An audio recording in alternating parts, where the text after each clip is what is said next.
Welcome to Sweet Life Beat Life. We hope this video helps. You begin by installing Edge VPN and signing in. This gives you a secure tunneling client. Once done, enable location and background permissions so the VPN can maintain a steady connection while Snapchat runs. Make sure Snapchat is updated and you know your login details. That prevents session drops during switching.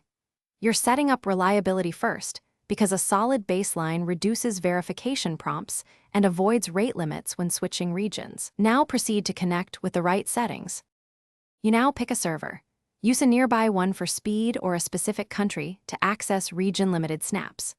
Once chosen, enable app-only routing or split tunnel so only Snapchat goes through Edge VPN.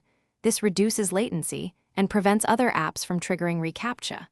If you see slow uploads or frequent disconnects, switch the protocol between UDP and TCP and try alternative ports. That often resolves packet loss. Make sure DNS leak protection is on so Snapchat sees. You finish by testing Snapchat. Log in, post a story, and send a snap to confirm media uploads work through Edge VPN. If Snapchat flags your account or blocks actions, immediately clear Snapchat's cache, force stop the app, reconnect the VPN to a different server, and then reopen Snapchat. This refreshes sessions and IP binding.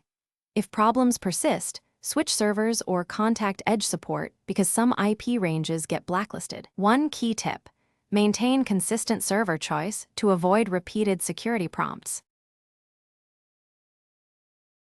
Thanks for watching.